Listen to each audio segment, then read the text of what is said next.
محترمہ سعادہ صاحبہ کی اجازت سے ہم پروگرام کا باقاعدہ آغاز تلاوت قرآن مجید سے کرتے ہیں۔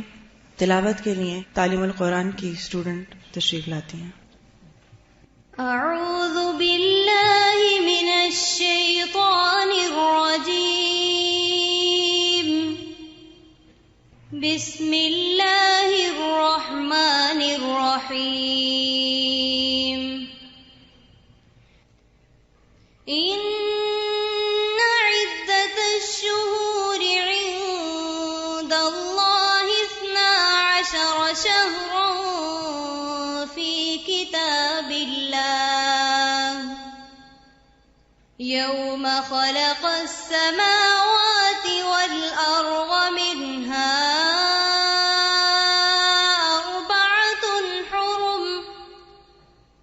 ذلك الدين القيم فلا تظلموا فيهن أنفسكم صدق الله العظيم۔ In the name of Allah, the most gracious, the most merciful. Indeed, the number of months with Allah is 12 months in the register of Allah, from the day He created the heavens and the earth. Of these, 4 are sacred. So do not wrong yourselves during them. Sadaqallahu al-Azim. جزاک اللہ خیرا کثیرا۔ آج ہمارا programme آنے والے محرم الحرام کے حوالے سے ہوگا۔ جیسا کہ آپ جانتے ہیں کہ محرم الحرام اسلامی کیلنڈر کا وہ مہینہ ہے جس سے اسلامی سال کا آغاز ہوتا ہے۔ اللہ کی عطا کردہ بے شمار نعمتوں میں سے ہمارے پاس ایک نعمت وقت اور زندگی کی ہے جو اپنے مخصوص انداز اور رفتار سے رواں دواں ہے۔ ہر آنے والا سال گزشتہ سال کو ماضی اور مزید پیچھے لے جاتا ہے۔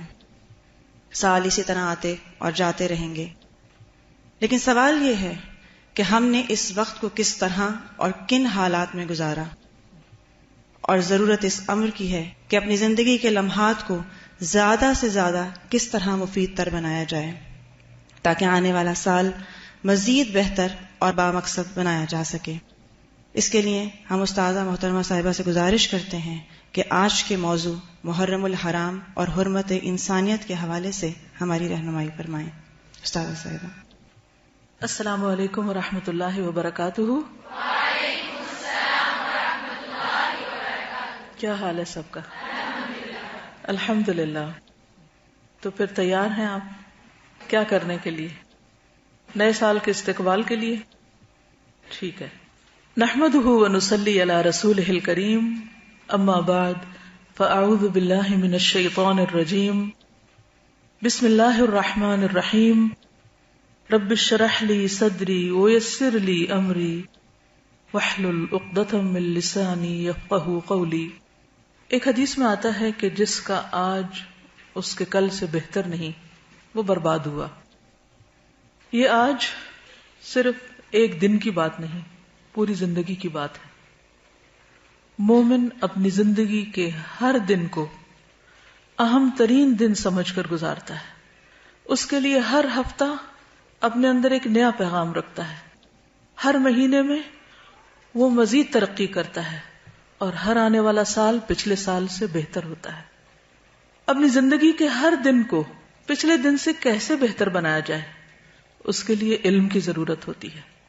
وہ علم جو ہمیں اچھا انسان، اچھا مسلمان بننے میں مدد دے، کیونکہ علم ہی وہ روشنی ہے کہ جس کے ذریعے ہمیں اپنی منزل نظر آتی ہے، اور ان کاموں کا پتہ چلتا ہے کہ جن کو کر کے ہم کامیابی کی منزل تک پہنچ سکتے ہیں۔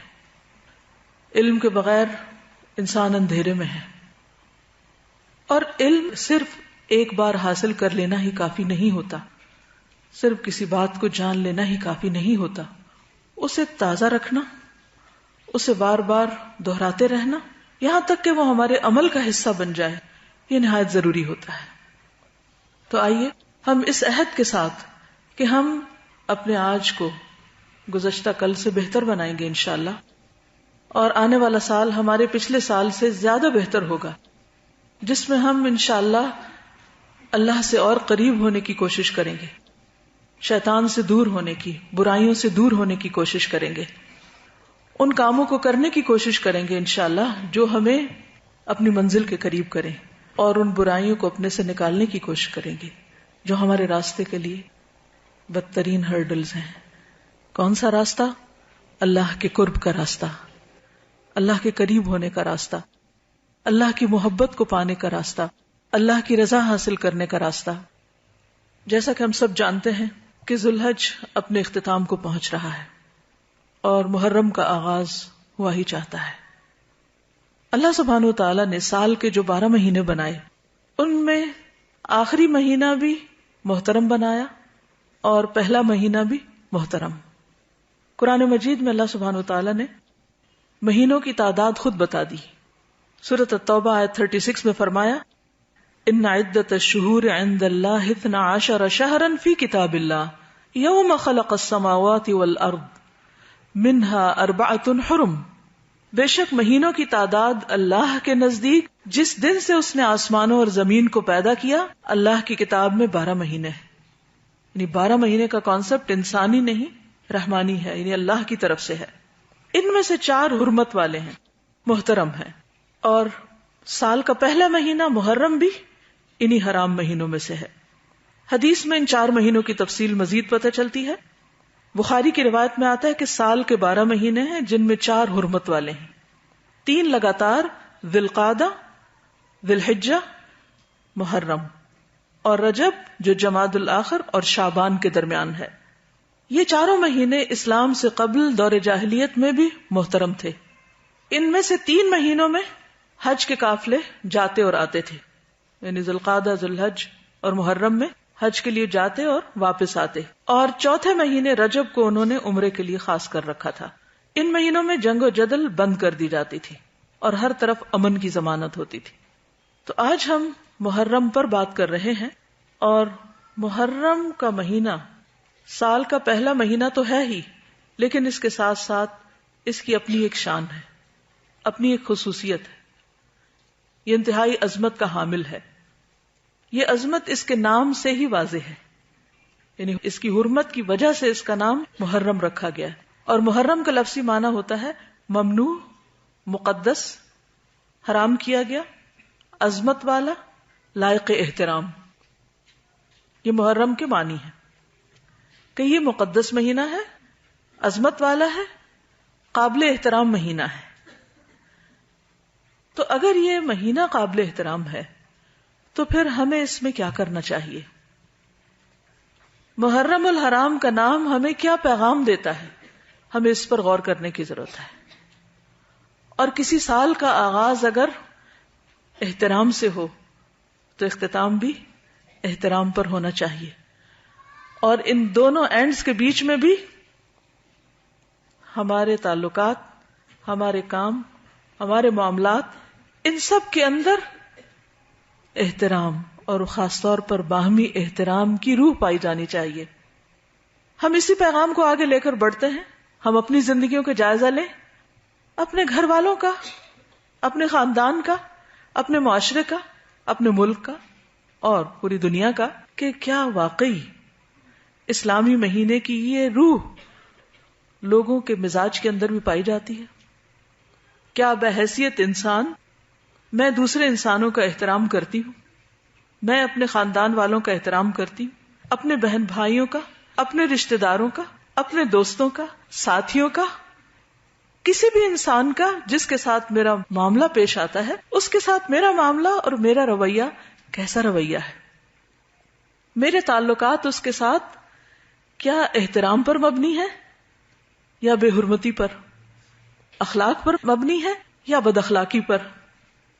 نبی صلی اللہ علیہ وسلم نے تو یہ فرمایا تھا کہ جو بڑوں کی عزت نہ کرے، ان کا احترام نہ کرے، وہ ہم میں سے نہیں۔ تو گویا یہ احترام ہمارے دین کا شعار ہے۔ احترام، دوسرے کی عزت کرنا، دوسرے کے حقوق کا خیال رکھنا، یہ ہمارے دین کا پیغام ہے، یہ بنیادی روح ہے۔ لہٰذا ہمیں ہر اس چیز سے بچنا ہے جو اس احترام کو پامال کرنے والی ہو، چاہے وہ انسانوں کا احترام ہو، چاہے وہ انسانوں کے خالق یعنی رب العالمین کا احترام ہو، چاہے اس کی کتاب کا احترام ہو، چاہے اس کے بنائے ہوئے ان مہینوں کا احترام ہو، چاہے اس کے شاعر کا احترام ہو، شاعر اللہ کا، ہر وہ چیز جسے اللہ نے محترم قرار دیا، جسے اللہ نے قابل عزت قرار دیا، اس کی عزت کرنا ہمارے دین کا حصہ ہے، اس کی حرمت کا لحاظ اور پاس رکھنا ہمارے دین کا پیغام ہے. اور اگر ہم ایسا نہیں کر رہے تو پھر ہم اپنے دین کو خود اپنے ہاتھوں سے نقصان دے رہے ہیں. لیکن کس قدر افسوس کی بات ہے کہ ابھی محرم شروع نہیں ہوتا کہ ہر طرف ایک سہم ہوتی ہے، ایک خوف ہوتا ہے، ایک پریشانی کی فضا ہر طرف عام ہو جاتی. نئے سال کا آغاز خوشی اور احترام کی بجائے پریشانی اور بے چینی کے ساتھ شروع ہوتا ہے. کیا واقعی یہ اسلام ہے؟ کیا واقعی ہم اسلامی روح کو زندہ کر رہے ہیں؟ کیا واقعی اسلام کا پیغام یہی ہے؟ کیا ہم مسلمان بھی ہیں؟ پھر ہمیں اپنے آپ کا جائزہ لینا ہے، اپنے احوال کی اصلاح کرنی ہے. اور الحمدللہ اس وقت میرے سامنے 90% یوتھ بیٹھی جو اس پاکستان کا اور امت مسلمہ کا ایک مستقبل ہے. اگر آپ اس پیغام کو اپنے اندر جذب کر لیں کہ ہمیں احترام کی فضا کو رواج دینا ہے تو انشاءاللہ آئندہ افق میں تبدیلی آئے گی. ہمیں نفرتوں کو ختم کرنا ہے، عداوتوں کو ختم کرنا ہے، ہمیں اپنی ذات سے آغاز کرنا ہے. مجھے دوسروں کا احترام سیکھنا ہے. کوئی میرا احترام کرے یا نہ کرے، کوئی میری حرمت کا پاس رکھے یا نہ رکھے، مجھے یک طرفہ طور پر یہ فیصلہ کرنا ہے کہ میں دوسروں کے ساتھ احترام کے ساتھ پیش آؤں گی. اپنی گفتگو میں، اپنے رویے میں، اپنے معاملے میں، اپنے تعلقات میں رواداری اور انسانی جذبات اور انسانی احساسات کا خیال کرتے ہوئے آگے بڑھنا ہے. مجھے صرف اپنے حقوق کو نہیں دیکھنا، مجھے حقوق دینے والا بننا ہے. اور جب ہم میں سے ہر شخص دینے والا بنے گا تو آپ دیکھیے کہ کیا کسی لینے والے کا ہاتھ خالی رہے گا. اس وقت بھی آپ امیجن کریں اگر اس ہال کے اندر سب دینے والے ہوں، سب دینے والے ہوں تو کیا کوئی لینے سے محروم رہے گا؟ لیکن اگر سب لینے والے ہوں صرف اور دینے کے لیے کوئی تیار نہ ہو تو کہاں سے کسی کو کچھ ملے گا؟ تو اسلام دینے کا سبق دیتا ہے، اپنی ذات سے آغاز کرنے کا سبق دیتا ہے. قرآن مجید کے شروع میں ہی فرمایا وَمِمَّا رَزَقْنَاهُمْ يُنْفِقُونَ. جو بھی ہم نے ان کو رزق عطا کیا اس میں چاہے وہ علم ہے، چاہے مال ہے، چاہے صلاحیتیں ہیں، طاقت ہے، قوت ہے، کچھ بھی ہے، جو بھی ملا ہے يُنْفِقُونَ، وہ دیتے ہیں، وہ خرچ کرتے ہیں. تو ہمیں احترام کی فضا کو قائم کرنے کے لیے دینے والا بننا ہے، ہمیں آغاز کرنا ہے. نقطہ آغاز خود ہماری اپنی ذات ہوگی، پھر قریب ترین سرکل کو ہم بڑا کرتے جائیں گے، وسیع کرتے جائیں گے اور وہ پوری دنیا تک انشاءاللہ پھیل جائے گا. یہی امن اور پیس کی ضمانت ہے، اس کے بغیر امن کا کوئی راستہ نہیں. جب تک ہم خود یہ تہیا نہ کریں کہ ہم نے امن سے رہنا ہے اور دوسروں کو بھی امن میں رہنے دینا ہے، اس وقت تک امن ہو نہیں سکتا. امن صرف باتیں کرنے سے نہیں ہوتا، کچھ کر کے دکھانے سے. تو انشاءاللہ ہم جو سنیں گے اس کو کر کے بھی دکھائیں گے انشاءاللہ. تو اللہ سبحانہ وتعالی نے جہاں حرمت کے ان مہینوں کی بات کی، فرمایا فَلَا تَظْلِمُوا فِيهِنَّ أَنفُسَكُمْ. ان مہینوں میں اپنی جانوں پر ظلم نہ کرو، ظلم نہ کرو. تو گویا احترام کیسے حاصل ہوتا ہے؟ ظلم سے بچ کر، کسی پہ ظلم نہ کر کے، نہ ہاتھ سے نہ زبان سے، نہ کسی کی جان پر، نہ مال پر، نہ عزت پر، نہ آبرو پر. تو اس لیے ہمیں اللہ سبحانہ وتعالی کے اس حکم کو اپنا موٹو بنانا ہے. فَلَا تَظْلِمُوا فِيهِنَّ أَنفُسَكُمْ. ان مہینوں میں اپنی جانوں پر ظلم نہ کرو. سال کا تیسرا حصہ، یعنی 4 مہینے محترم ہیں اور ان میں ہم ظلم نہ کرنے کی پریکٹس کرتے ہیں تو باقی 2 حصوں میں بھی انشاءاللہ پھر ظلم سے بچ سکتے ہیں. جہاں تک ظلم کا تعلق ہے تو حضرت انس سے روایت ہے کہ رسول اللہ صلی اللہ علیہ وسلم نے فرمایا ظلم کی 3 اقسام ہیں، ظلم کی 3 قسمیں ہیں. نمبر 1 وہ ظلم جسے اللہ تعالیٰ کسی صورت میں معاف نہیں کرے گا. نمبر 2 وہ ظلم جس کو بخش دے گا. نمبر 3 وہ ظلم جو معاف نہ کیا جائے گا. پہلا جو کسی صورت میں نہ چھوڑے گا، دوسرا معاف کر دے گا، اور تیسرا معاف نہیں کرے گا.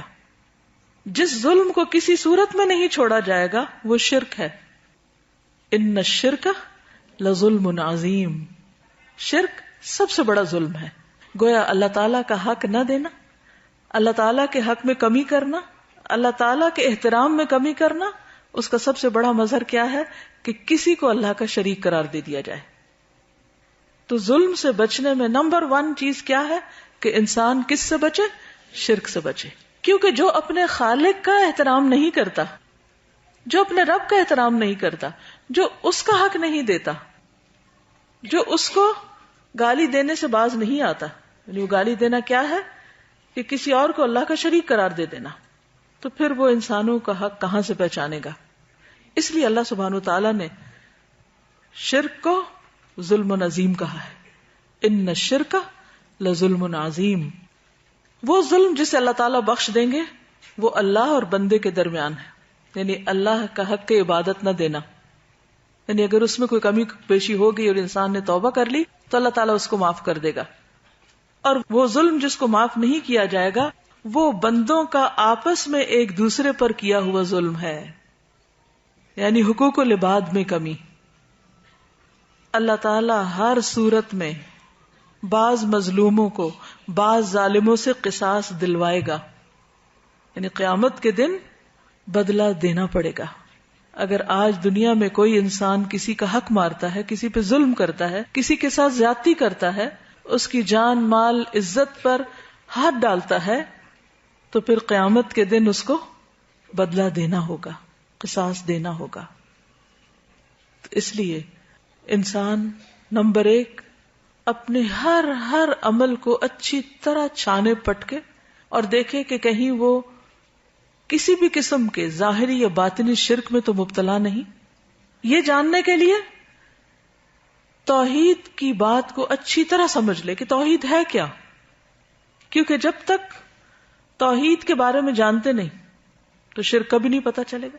اور پھر یہ جانے کہ شرک ہے کیا، کیونکہ ہر چیز اپنے اپوزٹ سے پہچانی جاتی، دن رات سے پہچانا جاتا ہے. لہذا دن کو صرف دن سے آپ نہیں جان سکتے جب تک رات کو نہ جانے. تو توحید کو بھی جانے اور شرک کو بھی جانے. یہ ایک الگ موضوع ہے جس پر انشاءاللہ کسی اور وقت میں بات ہوگی. آج جو ہمارا موضوع ہے محرم الحرام کے حوالے سے، وہ حرمت انسان اور خصوصاً حرمت مسلمان، کہ ان کا احترام کس طرح کرنا ہے. کیونکہ قیامت کے دن انسان جب تک معاف نہیں کریں گے اللہ تعالیٰ بھی معاف نہیں فرمائے گا. تو ہمیں دنیا میں ہی معاملہ صاف کر لینا چاہیے. تو قرآن و سنت کی تعلیمات کی روشنی میں آج ہم دیکھتے ہیں کہ جو چیزیں ہمیں بتائی جا رہی ہیں، دکھائی جا رہی ہیں، کیا ان میں سے کوئی عادت، کوئی بات، کوئی چیز میرے اندر تو نہیں پائی جاتی؟ ان سب چیزوں کو اپنی زندگی سے مائنس کر دیں، ورنہ وہ سب اگر ہمارے عمل میں موجود ہیں وہ باتیں، تو وہ ہمارے اعمال نامے میں مکمل طور پر ریکارڈ ہو رہی ہیں، جمع ہو رہی ہیں. قیامت کے دن وہ سب کچھ تولا جائے گا اور پھر وہ سارے انسان کھڑے ہوں گے جن پر چھوٹا یا بڑا کچھ بھی ظلم کیا ہوگا. وہاں ان کا بدلہ دینے کے لیے ہمارے پاس نہ مال ہوگا اور نہ کچھ اور. وہاں بدلہ کس سے دلوایا جائے گا؟ اعمال سے، جو پہلے ہی شاید اپنے لیے بھی کافی نہ ہو. کہاں یہ کہ ہم دوسروں کو اپنے اعمال بانٹیں. تو سب سے پہلی بات یہ ہے کہ اللہ سبحانہ وتعالی نے ظلم کو حرام قرار دیا ہے. حدیث میں آتا ہے عن ابی ذر عن النبی صلی اللہ علیہ وسلم فیما روى عن اللہ تبارک وتعالی انہ قال یا عبادی انی حرمت الظلم علی نفسی وجعلته بینکم محرما فلا تظالموا. ابو ذر رضی اللہ عنہ سے روایت ہے کہ نبی صلی اللہ علیہ وسلم نے فرمایا کہ اللہ عز و جل نے فرمایا، اے میرے بندو، میں نے اپنے اوپر ظلم کو حرام قرار دیا. یعنی اللہ کسی بندے پر ظلم نہیں کرتا، کسی مخلوق پر. وَأَنَّ اللَّهَ لَيْسَ بِظَلَّامٍ لِّلْعَبِيدِ، اللہ اپنے بندوں پر ہرگز ظلم کرنے والا نہیں. اور میں نے تمہارے درمیان بھی ظلم کو حرام قرار دیا ہے، لہذا تم ایک دوسرے پہ ظلم نہ کرو. ظلم کیا ہے؟ حرام، ممنوع، کسی صورت میں اس کی اجازت نہیں. ظلم قیامت کے دن اندھیروں کا باعث ہوگا. ان عبد اللہ ابن عمر رضی اللہ عنہما عن النبی صلی اللہ علیہ وسلم قال الظلم ظلمات یوم القیامہ. ابن عمر سے مروی ہے کہ نبی صلی اللہ علیہ وسلم نے فرمایا ظلم قیامت کے دن اندھیروں کی صورت میں ہوگا. اندھیرا کسی کو بھی اچھا نہیں لگتا. رات کے وقت اگر آپ کو کہیں باہر نکلنا ہو کمرے سے اور لائٹ آن نہ ہو یا لائٹ چلی جائے تو دل کا کیا حال ہوتا ہے. دنیا میں تو آلٹرنیٹ بھی ہیں. لائٹ نہیں ہے تو آپ کوئی کینڈل جلا لیں, ٹارچ جلا لیں. اگر کچھ بھی نہیں تو آپ کسی انسان کا ہاتھ پکڑ کے نکل جائیں. قیامت کے دن کیا ہوگا جبکہ اپنے بھی پرائے ہو جائیں گے, تو ہر طرف اندھیرا ہی اندھیرا ہوگا.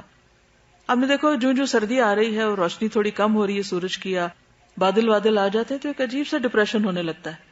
تو قیامت کا دن جو 50,000 سال کے برابر ہے, اس دن اگر انسان کے آس پاس اندھیرا ہی اندھیرا ہے تو اس کی کیفیت اور اس کے غم کا کیا عالم ہوگا, اس کی پریشانی کا کیا عالم ہوگا. مسلمان کی پہچان یہ ہے کہ وہ نہ ظلم کرتا ہے اور نہ ظلم کے لیے کسی اور کے سپرد کرتا ہے کسی مسلمان کو. یعنی خود بھی کسی پہ ظلم نہیں کرتا اور دوسرے کو بھی نہیں کرنے دیتا. نبی صلی اللہ علیہ وسلم نے فرمایا ہر مسلمان دوسرے مسلمان کا بھائی ہے, نہ اس پہ ظلم کرتا ہے اور نہ ظلم کے لیے کسی اور کے حوالے کرتا ہے کہ ٹھیک ہے میں تو نہیں کرتا, تم جو چاہو اس سے کر لو. بلکہ اگر کسی اور پر ظلم ہو رہا ہو تو آگے بڑھ کر اس منکر کو روکتا بھی ہے. ظلم کرنے والے قیامت کے دن شفاعت کے قابل نہ ہوں گے, ان کی شفاعت قبول نہ کی جائے گی. نبی صلی اللہ علیہ وسلم نے فرمایا میری امت کے 2 قسم کے افراد کے حق میں میری شفاعت قبول نہ ہوگی. ہم سب جانتے ہیں کہ نبی صلی اللہ علیہ وسلم شفاعت کریں گے, لیکن 2 لوگوں کے حق میں شفاعت قبول نہیں ہوگی. وہ کون ہے؟ انتہائی ظالم حکمران, یعنی وہ حاکم جو لوگوں پر اپنی رعایا پر ظلم کرتے ہیں, وہ قابل رحم نہ ہوں گے. اور دوسرا وہ شخص جو غلو کرتے کرتے دائرہ مذہب سے ہی نکل جائے, دین سے ہی باہر ہو جائے, یعنی دین میں اتنی سختی اور اتنا تشدد کرے کہ وہ دین کی حدوں سے باہر ہو جائے. وہ بھی ظالم ہے, اپنے حق میں بھی اور دوسروں کے حق میں بھی. کیونکہ دین میں جو رخصتیں ہیں, دین میں جو خوبصورتی ہے, اس کو ویسا ہی رہنا چاہیے. دین کے اعتدال اور دین کے حسن کو ختم نہیں کرنا چاہیے. ظلم عام طور پر 3 طرح کا ہوتا ہے, لیکن اس سے پہلے ہم یہ دیکھیں گے کہ ہر مسلمان محترم ہے, اور مسلمان کا جو احترام ہے وہ باقی ساری چیزوں کے احترام سے بڑھ کر ہے. اللہ سبحانہ و تعالیٰ تو خالق ہے, مالک ہے, رب ہے, معبود ہے, ان کے احترام پر تو کسی کو کوئی شک ہی نہیں. قرآن محترم کتاب ہے, اسی طرح کعبۃ اللہ محترم ہے, اور ان چیزوں کا ہم احترام بھی کرتے ہیں. لیکن جب بات آتی ہے مسلمان کی تو ہم احترام بھول جاتے ہیں. تو اس سلسلے میں نبی صلی اللہ علیہ وسلم نے فرمایا, عبداللہ بن عباس کہتے ہیں کہ آپ نے کعبہ کی طرف دیکھا. کعبہ بیت اللہ, کیا کہتے ہیں اس کو؟ بیت اللہ الحرام. اس کے ارد گرد جو مسجد ہے اس کو کیا کہتے ہیں؟ مسجد الحرام. حرام کا معنی مقدس, ممنوع. عام طور پر لوگ اس کی طرف پاؤں کر کے لیٹتے بھی نہیں, کچھ اس کی طرف پیٹ نہیں کرنا چاہتے. کتنا محبوب ہے, کتنا محترم ہے, کتنا تقدس ہے اس کا, چومتے ہیں جا کر اس کو, سب جانتے ہیں نا اس کا احترام. نبی صلی اللہ علیہ وسلم نے کعبہ کی طرف دیکھا اور فرمایا تجھے مرحبا ہو, تو کتنا عظیم ہے, تیری حرمت کتنی عظیم ہے. لیکن ایک مومن کی حرمت اللہ کے ہاں تیری حرمت سے زیادہ عظیم ہے. اللہ کے نزدیک بندہ مومن کی حرمت کعبہ کی حرمت سے بھی زیادہ ہے. کبھی ہم نے کسی انسان کو اتنے احترام سے دیکھا؟ اللہ نے تیری ایک چیز حرام کی اور مومن کی 3 چیزیں حرام کی. ایک اس کا خون, دوسرا اس کا مال, اور تیسرے یہ کہ اس کے بارے میں برا گمان کیا جائے. گمان کو بھی حرام قرار دیا. ہر سوچئے ہم جو ہر وقت دوسروں کے بارے میں منفی باتیں سوچتے رہتے ہیں, کوئی حق ہے, کوئی جواز بنتا ہے, ہم سمجھتے ہیں صرف جان مال اور عزت ہی محترم ہے, اس کے بارے میں برا گمان بھی منع ہے. اجتنبوا کثیرا من الظن, بہت زیادہ گمان سے پرہیز کرو. ان بعض الظن اثم, بعض گمان گناہ ہیں کیونکہ وہ مومن کی شان کے خلاف ہیں. لیکن ہم چھوٹی چھوٹی باتوں پر دوسروں کی طرف سے دل میلا کر لیتے ہیں. بعض اوقات معاملے کی پوری حقیقت کو نہیں سمجھتے. اور وہ بات دل میں بٹھا لیتے ہیں، پھر اس کو ایک معیار بنا لیتے ہیں، پھر اس کے اندر سے اس کو پرکھتے ہیں، پھر وہ شیشہ اپنی آنکھوں پہ چڑھا لیتے ہیں، پھر اسی میں سے دیکھتے ہیں اس کی چال ڈھال، کلام، بات، ہر چیز، حالانکہ وہ 100% بھی غلط ہو سکتی ہے ہماری سوچ. خیال تو خیال ہوتا ہے، خیال کوئی سالڈ چیز تو نہیں ہوتی، اس کو بنیاد تو نہیں بنایا جا سکتا. لہٰذا اس پہلو پر بھی غور کرنے کی ضرورت ہے. ایک اور حدیث میں آتا ہے، ابو ہریرہ رضی اللہ عنہ سے روایت ہے کہ رسول اللہ صلی اللہ علیہ وسلم نے فرمایا، ایک مسلمان کی ہر چیز دوسرے مسلمان پر حرام ہے، اس کا خون اور اس کا مال اور اس کی عزت و آبرو. ایک اور جگہ پر آتا ہے کہ نبی صلی اللہ علیہ وسلم نے منا میں صحابہ سے مخاطب ہو کے فرمایا، تم جانتے ہو یہ کون سا دن ہے؟ انہوں نے کہا اللہ اور اس کا رسول بہتر جانتے ہیں. کیا انہیں نہیں پتا تھا؟ لیکن صحابہ احترام میں ایسا کہہ رہے ہیں. تو آپ نے فرمایا یقیناً یہ حرمت والا دن ہے. پھر آپ صلی اللہ علیہ وسلم نے پوچھا کیا تم جانتے یہ کون سا مہینہ ہے؟ انہوں نے کہا اللہ اور اس کا رسول بہتر جانتے ہیں. تو آپ نے فرمایا یہ حرمت والا مہینہ ہے. پھر آپ نے پوچھا تم جانتے یہ کون سا شہر ہے؟ انہوں نے کہا اللہ اور اس کا رسول بہتر جانتے ہیں.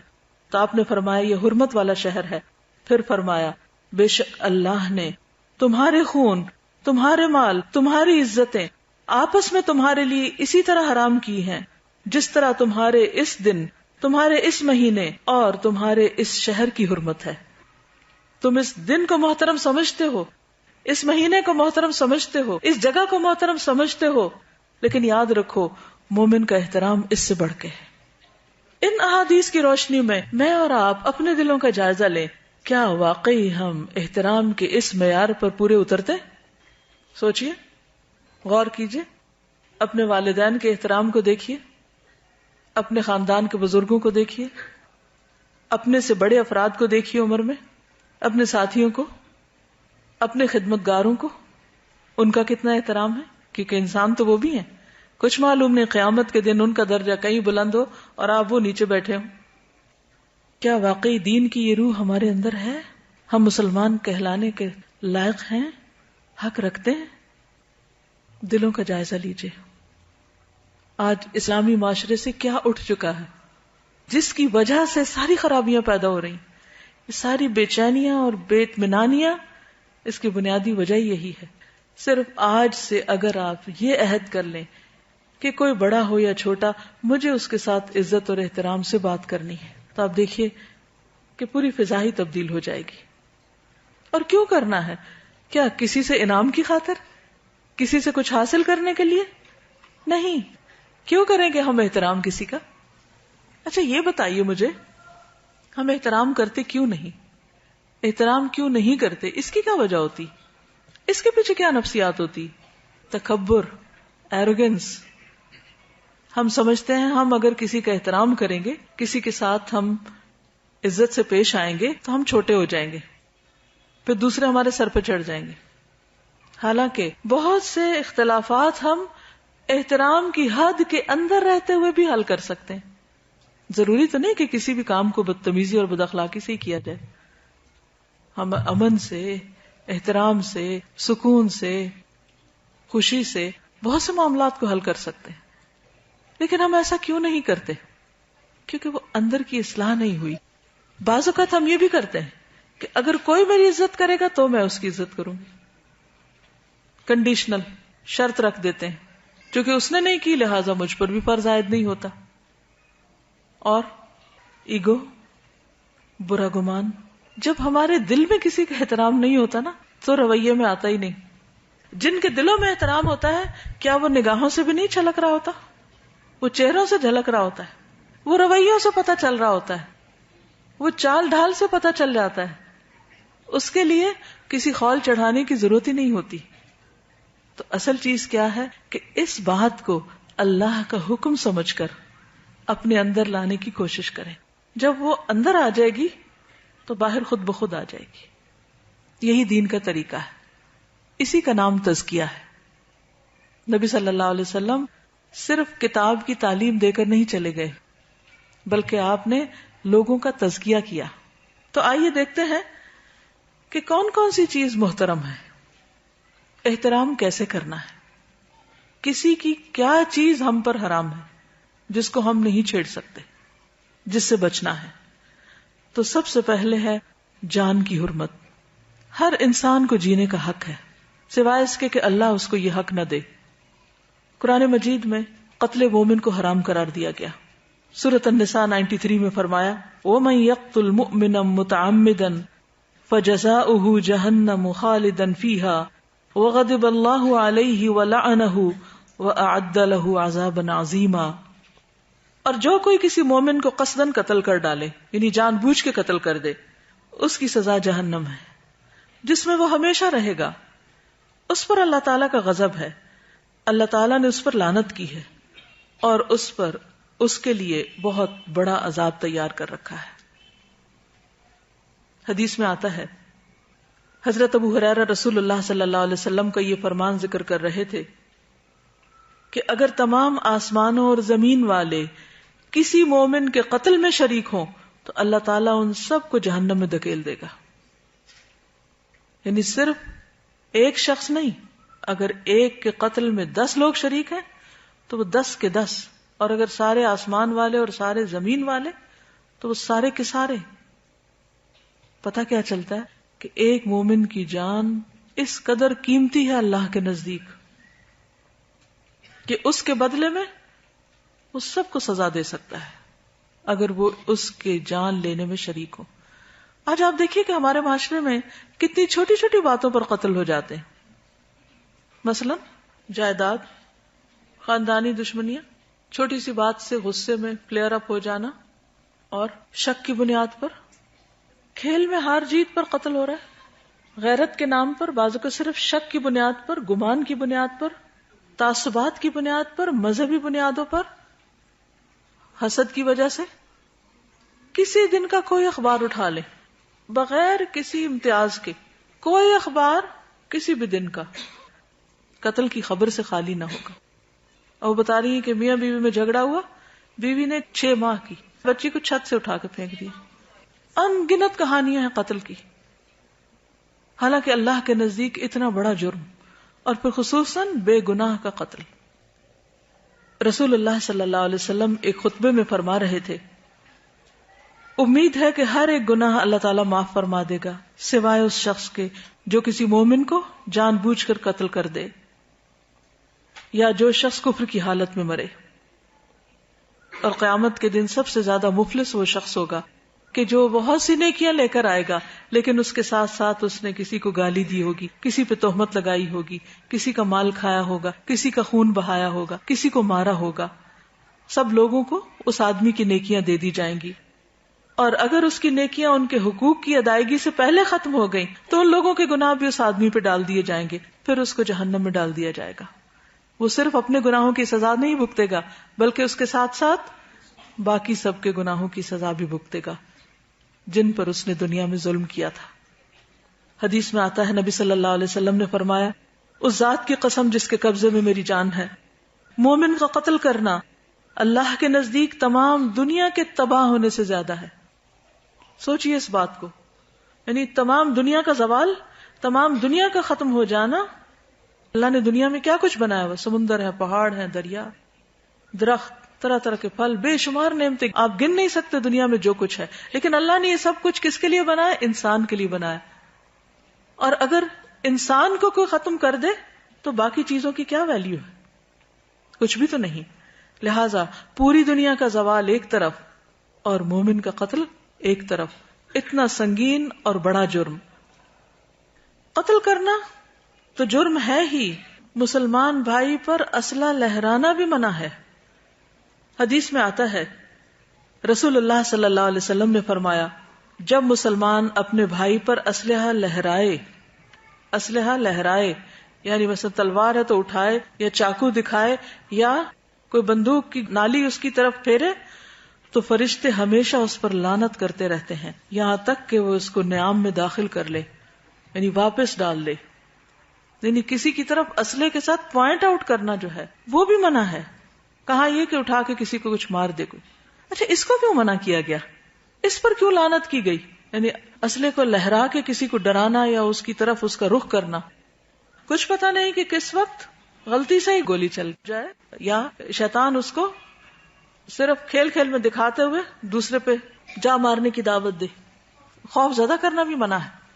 میں جانتی ہوں ایک ایسی ماں کو جس کا تڑپ تڑپ کر برا حال تھا، اور اس کی وجہ صرف یہی تھی کہ دوست اکٹھے تھے، ان کے پاس اسلحہ تھا، اور وہ صرف جوک کر رہے تھے، اور اسی میں گولی چل گئی اور بچہ فوت ہو گیا.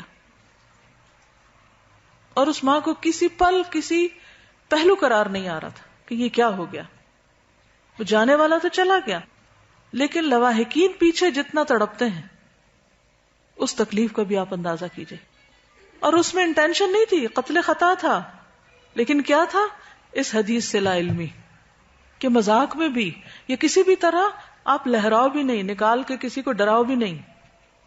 آج کل بچوں کے ٹوائز بھی بعض اوقات ایسے ہوتے ہیں، واٹر گنز جو ہیں ان میں پانی بھر کے ایک دوسرے کے اوپر پھینکتے رہتے ہیں، اور وہ اسی کی پریکٹس ہوتی رہتی ہے. موویز ایسی دیکھتے ہیں، گیمز ایسی ہیں کہ جس میں باقاعدہ بیٹھ کے وہ سب کچھ اسکرین کے اوپر ہر وقت خون دیکھ رہے ہیں. تو آپ دیکھیے کہ جب اتنا کرائم دیکھا جاتا ہے تو پھر ذہن مسخ ہو کے رہ جاتے ہیں، اور پھر ان کرائمز کو کرتے وقت جھجک ہی نہیں ہوتی، حیا ہی نہیں ہوتا، کوئی خوف ہی نہیں ہوتا.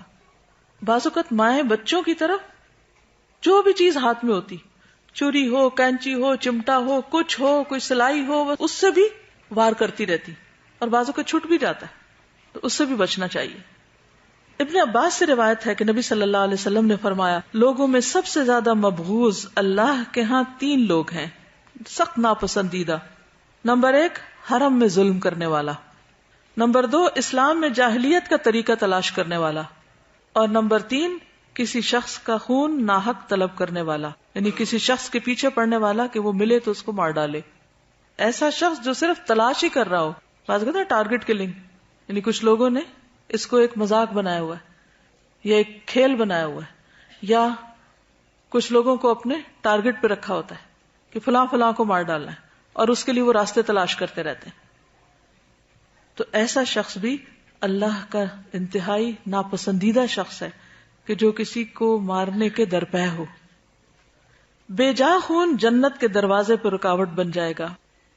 جندب بن عبداللہ سے روایت ہے کہ رسول اللہ صلی اللہ علیہ وسلم نے فرمایا، اگر کسی میں یہ ہمت ہو کہ وہ اپنے اور جنت کے مابین مسلمان آدمی کے خون کی ایک لب بھی حائل نہ ہونے دے، جسے وہ مرغی کے ذبح کرنے کی طرح بے قیمت سمجھ کر بہا دے، تو وہ ایسا کرے، کیونکہ وہ جب بھی جنت کے کسی دروازے پر جائے گا تو اس خون کو اپنے اور جنت کے مابین بطور آڑ پائے گا. یعنی قتل تو قتل ہے، کسی کا خون بہانا، یعنی اس کو زخمی کر کے اس کا خون بہانا جو ہے، یہ بھی جنت اور اس کے بیچ میں رکاوٹ ڈال دے گا. تو جہاں سے بھی انٹر ہونا چاہے گا دروازہ بند ہو جائے گا، یا کوئی چیز بیچ میں آئے گی کہ وہ انٹر نہیں ہو سکے گا. آپ نے بازو کا دیکھا ہوگا نا، وہ کارڈ سوائپ کر کے آپ نکل جاتے ہیں، تو اگر کارڈ میں ذرا سی بھی کوئی خرابی آئی، اسکریچ آ جائے، تو آپ کارڈ سوائپ کرتے رہتے ہیں، لیکن آپ کے لیے دروازہ نہیں کھلتا. آپ دوسری طرف سے انٹر ہونا چاہتے ہیں، تیسری اور ٹرین جا رہی ہوتی ہے، اور آپ پریشان ہوتے ہیں کہ میں پیچھے رہ رہا ہوں. اس لیے کسی کے ساتھ کسی بھی قسم کی زیادتی حرام ہے. قتل حرام ہے، اسلحہ لہرانا باعث لعنت ہے، اور اسی طرح کسی کے قتل کے درپے ہونا اور اس چیز کو سوچنا یا کہنا، یہ بھی ناپسندیدہ ہے. آپ نے دیکھا ہوگا کہ بعض اوقات تکیہ کلام کے طور پر لوگ کہتے ہیں I'll kill you. سنا کبھی آپ نے؟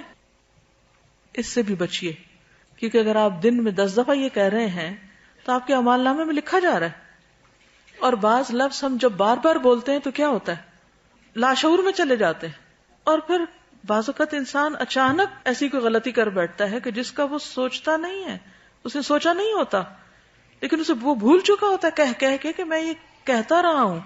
اب جتنی بار بھی اس نے ایسا کہا، وہ سب اس کا لکھا ہوا ہے، اس کے دل پہ اترا ہوا ہے، اس کے حافظے میں گیا ہوا ہے، اور ایک وقت وہ شعور میں اٹھ کر ایکشن میں ڈھل گیا ہے.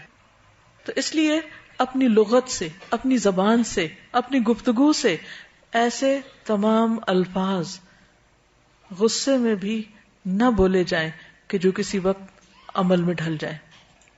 کہتے ہیں نا واچ یور ورڈ، اپنے الفاظ کا خیال رکھیں کیونکہ وہ ایکشن بن جاتے ہیں.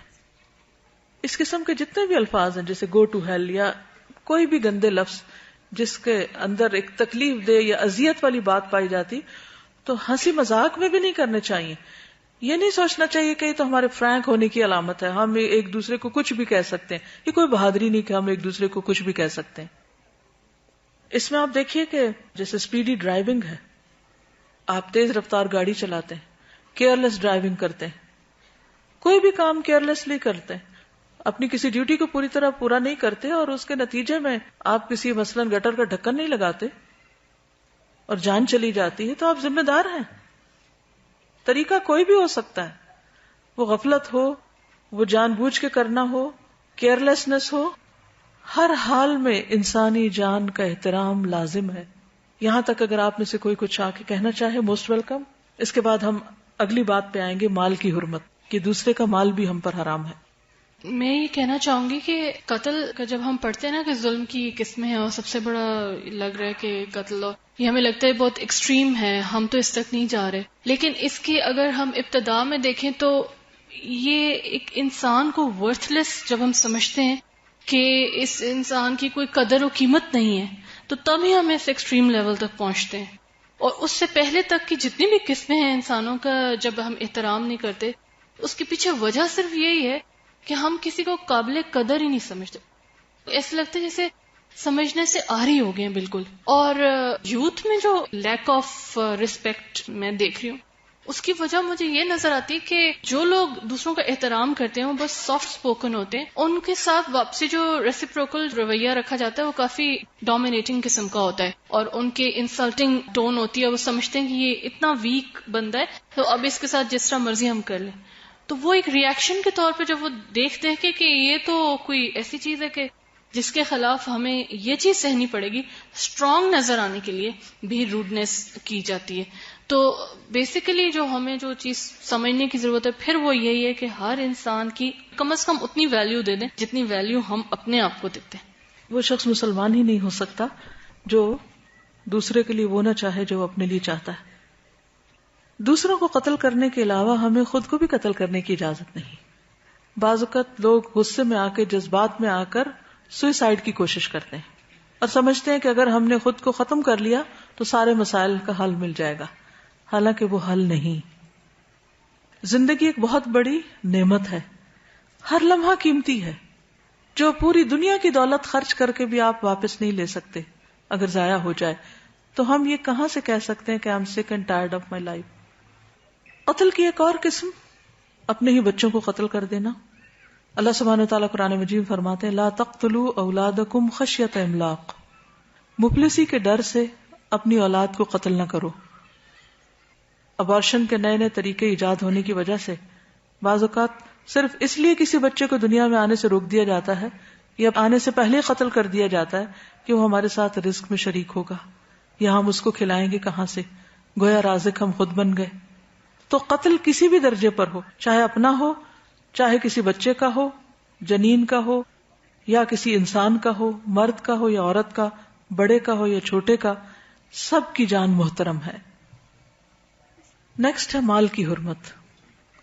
ان ابی حمید الساعدی ان رسول اللہ صلی اللہ علیہ وسلم قال لا يحل لامرئ ان يأخذ مال اخیہ بغیر حقہ وذلك لما حرم اللہ مال المسلم علی المسلم. ابو حمید ساعدی رضی اللہ عنہ سے روایت ہے کہ رسول اللہ صلی اللہ علیہ وسلم نے فرمایا, کسی شخص کے لیے اپنے کسی بھائی کا مال ناحق لینا جائز نہیں. کسی شخص کے لیے اپنے کسی بھائی کا نہیں, کسی دوسرے شخص کا مال ناحق لینا جائز نہیں, کیونکہ اللہ نے ایک مسلمان پر دوسرے مسلمان کا مال حرام قرار دیا ہے. کسی کا مال اس کی مرضی, اس کی اجازت کے بغیر نہیں لیا جا سکتا, وہ مال چھوٹا ہو یا بڑا ہو, تھوڑا ہو یا زیادہ ہو. بعض اوقات ہم یہ سوچ کر کہ اچھا چھوٹی سی چیز ہے, کسی کا پین ہی ہے, مثلا ہم جلدی میں ہوتے, بعض اوقات کہیں سائن کرنے پڑتے, ذرا 1 سیکنڈ کے لیے پین دیں, لیا, سائن کیے اور پین بند کر کے واپس اپنی جیب میں, جس کا ہے اس کو نہیں دیا, اور وہ منہ دیکھ رہا ہے کہ اب میں مانگوں تو بدلحاظ کہلاؤں گا. تو ناسمجھی میں, غفلت میں, یہ چونکہ عادتیں پڑ جاتی ہیں نا کہ کیئر نہ کرنا, اور پھر اگر کوئی مانگ بیٹھے، بعض اوقات کسی سے ادھاری چیز لیتے، اگر وہ مانگ بیٹھے تو اس کو مائنڈ کر جاتے کہ تم اتنے بخیل ہو. تو کسی کے لیے بھی یہ جائز نہیں کہ وہ اس کی رضامندی، اس کی خوشی کے بغیر اس کی کوئی بھی چیز لے. یعنی اگر کسی کی کوئی چیز استعمال کے لیے بھی لینی ہے تو اس سے اجازت لینی چاہیے. مثلا کسی شخص نے اپنی چیزیں رکھی ہوئی ہیں، آپ کو ضرورت پڑ جاتی ہے ان میں سے کوئی چیز لینے کی، تو اخلاق کا تقاضا کیا ہے کہ آپ پہلے اجازت لیں کہ کیا میں آپ کا یہ کاغذ اٹھا سکتا ہوں، یہ ٹشو لے سکتا ہوں. ہم دوسروں کے مال کو اپنا حق سمجھ کے بعض اوقات استعمال کرتے ہیں جو کہ درست نہیں. ایک اور حدیث میں آتا ہے، نبی صلی اللہ علیہ وسلم نے فرمایا، مسلمان وہ ہوتا ہے جس کی زبان اور ہاتھ سے دوسرے مسلمان محفوظ رہیں. مومن وہ ہوتا ہے جس کی طرف سے لوگوں کو اپنی جان اور مال کا امن ہو. یعنی کسی کے مومن ہونے کی پہچان کیا کہ میرا مال اس کے پاس محفوظ ہے، کچھ نہیں ہوتا.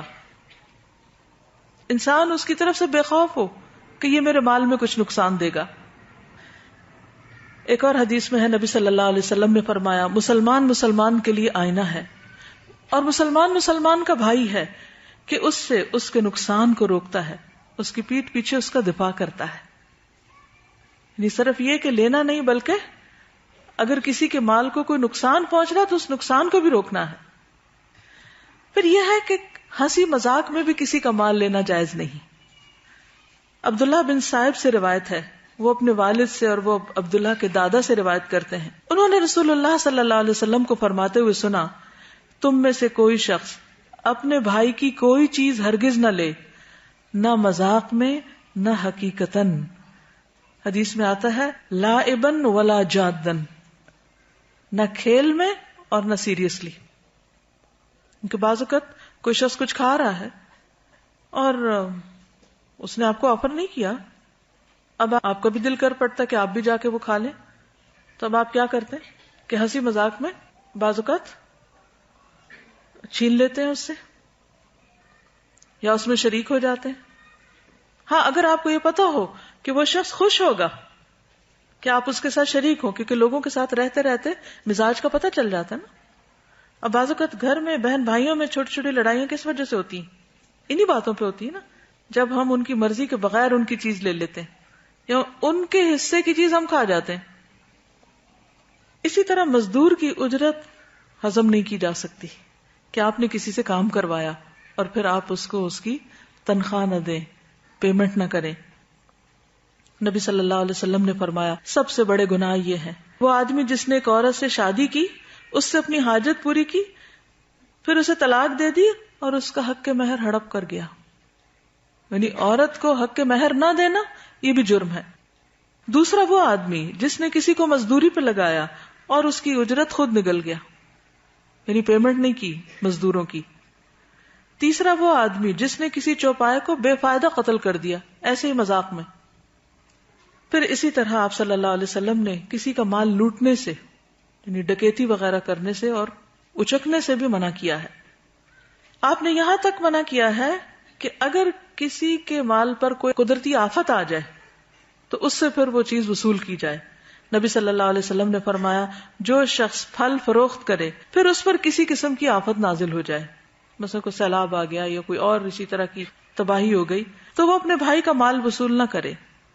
آپ صلی اللہ علیہ وسلم نے اسی طرح فرمایا، آخر کار کس بات پر تم میں کوئی شخص دوسرے مسلمان بھائی کا مال کھائے؟ یعنی اس کو نقصان ہوا ہے اور تم مزید اس کے اوپر نقصان ڈال رہے ہو. نبی صلی اللہ علیہ وسلم نے فرمایا، اگر اللہ اس درخت پر پھل نہ لگائے تو پھر تم میں سے کوئی اپنے بھائی کا مال کیسے حلال کرے گا؟ بعض اوقات ایسا ہوتا ہے نا کہ پھل لگنے سے پہلے باغ بیچ دیے جاتے ہیں، ٹھیکہ جو طے ہوتا ہے، سنا ہوا یہ؟ اب کیا ہوتا ہے کہ وہ طے ہو گیا، جی اس باغ کا 10,000 روپے ملے گا. اب اتفاق یہ ہے کہ کوئی ایسی بیماری پڑی باغ کو 1 روپے کا پھل نہیں آیا. اب اللہ نے پھل اگائے نہیں باغ میں، تو یہ جس نے کانٹریکٹ کیا تھا، ٹھیکہ لیا تھا، اس کو اپنی جیب سے 10,000 دینے پڑ رہے ہیں، تو یہ بھی درست نہیں. ابو سلمہ رضی اللہ عنہ سے روایت ہے، حضرت سعید نے فرمایا میں نے نبی صلی اللہ علیہ وسلم کو یہ فرماتے ہوئے سنا ہے کہ جو شخص ناحق کسی زمین پر ایک بالشت بھر قبضہ کرتا ہے اس کے گلے میں زمین کا وہ ٹکڑا 7 زمینوں سے طوق بنا کر اس کے اندر ڈالا جائے گا.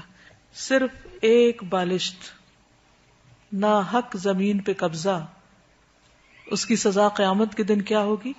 7 زمینوں کو ایک ہار کی شکل میں، یعنی اس کا پورا بوجھ اس شخص کے گردن پہ ڈال دیا جائے گا طوق بنا کر.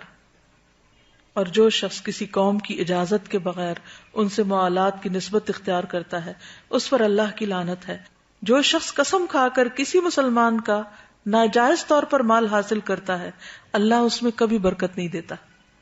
تو اس میں خاص طور پر 2 باتیں، ایک تو کہ قسم کھا کر کسی سے کچھ نہیں لینا جو حق نہ بنتا ہو، کیونکہ اس میں کبھی بھی برکت نہیں ہوگی. اور دوسرے یہ کہ زمین بھی مال ہی کی ایک قسم ہے. جہاں کسی کا کوئی مال مثلا روپیہ پیسہ سونا یا کوئی کھانے پینے کی چیز اٹھانا منع ہے، اسی طرح زمین جو کہ اٹھائی تو نہیں جا سکتی لیکن اس پر ناجائز قبضہ کر لینا، جو آپ کا حق نہیں اسے اپنا بنا لینا، یا یہ کہ حقداروں کو حق نہ دینا. بعض اوقات ایسا ہوتا ہے نا کہ جائیداد تقسیم ہی نہیں کی جاتی.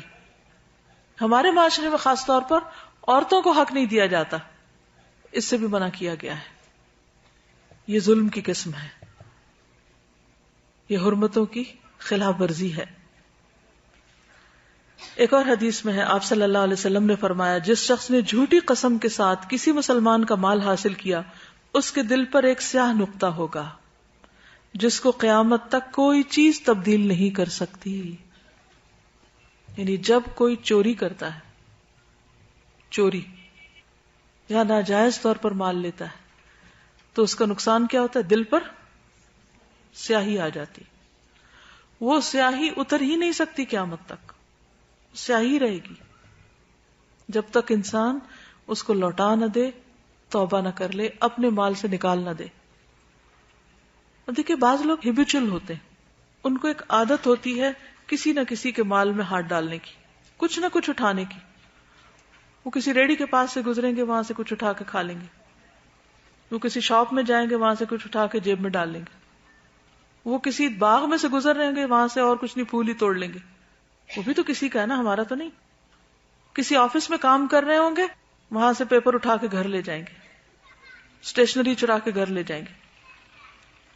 آپ سوچئے تو صحیح کہ کتنی قسمیں ہیں ان سب چوریوں کی.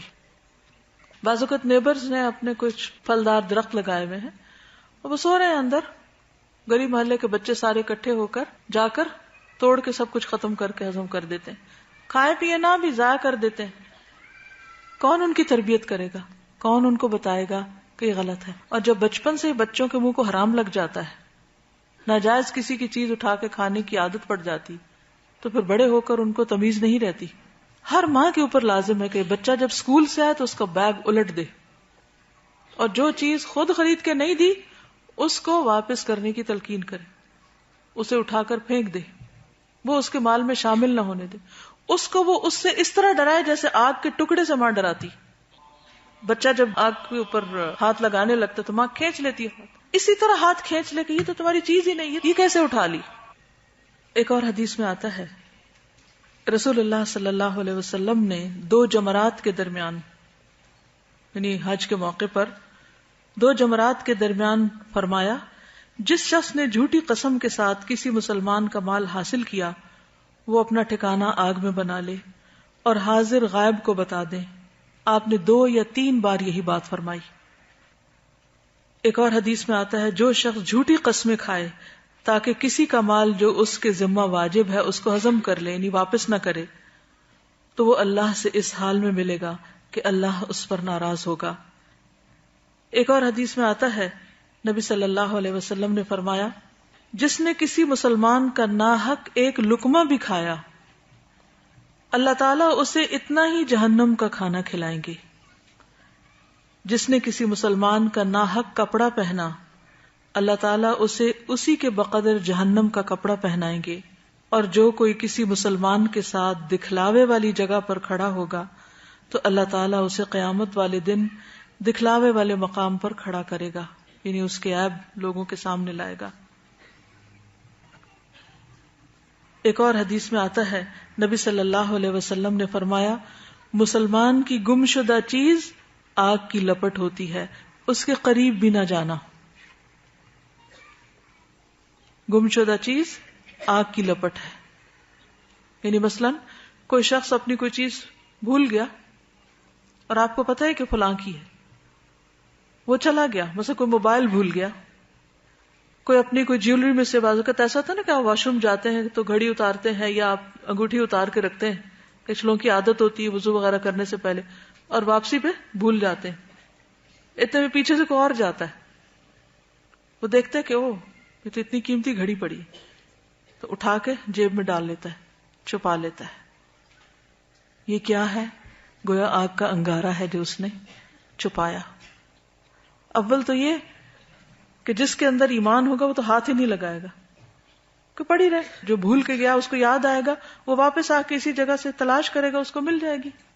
یہ ہے اسلامی معاشرہ کہ جس میں ہر شخص اپنی جان، عزت، مال کے بارے میں دوسروں سے امن میں ہے کہ کچھ نہیں ہوتا. لیکن ہمارا کیا حال ہے؟ ہر وقت ایک خوف کی حالت میں. اگر بیگ رکھا ہوا بھی ہے تو وہ بھی بار بار دیکھتے رہتے ہیں بیگ ادھر ہی ہے نا، دائیں بائیں مڑ کے دیکھتے ہیں کہ کون بیٹھا ہوا ہے، کہیں ایسا تو نہیں کہ کوئی چپکے سے ہاتھ ڈال دے یا بیگ ہی اٹھا کے بھاگ جائے. کسی ہاسپٹل میں جائیں، بازار میں جائیں، حتیٰ کہ حرم میں جائیں، جیب کاٹنے والے ہر جگہ آپ کو ملیں گے. جنازوں پہ اور تو اور مسجد میں لوگ نماز پڑھنے جاتے ہیں، ان کے جوتے چرائے جاتے ہیں. یعنی کون سی جگہ ہے جہاں آپ کہیں کہ یہاں امن ہے، یہاں کچھ نہیں ہوتا؟ میں ایک بے خوف جگہ پر آ گیا ہوں. کس قدر حرمتوں کو پامال کر دیا گیا. نبی صلی اللہ علیہ وسلم نے فرمایا کسی شخص کے لیے اس کے بھائی کا مال اس وقت تک حلال نہیں جب تک وہ اپنے دل کی خوشی سے اس کی اجازت نہ دے دے. تیسری چیز ہے عزت کو پامال کرنا. جان اور مال کے بعد عزت کی پامالی. آپ دیکھیے کہ بعض اوقات ہم کوئی چیز رینٹ آؤٹ کرتے ہیں، جب واپس لیتے ہیں تو اتنی ٹوٹ پھوٹ ہو چکی ہوتی ہے کہ وہ جو رینٹ اس میں لیا ہوتا ہے اس سے بھی زیادہ پڑ جاتا ہے اس کی اصلاح میں. کسی اور کے انٹرنیٹ کے سگنل کیچ کر کے یا ہیک کر لیتے ہیں. چوری کی جدید قسم ہے یہ. بعض اوقات موبائل کے بیلنس چرا لیتے ہیں. بعض اوقات ایسی ڈونیشنز جیسے غریبوں کے لیے آتی ہیں یا سیلاب والوں کے لیے، ان کو ان تک نہیں پہنچایا جاتا، راستے میں لوگ لین دین کر لیتے ہیں ان کا.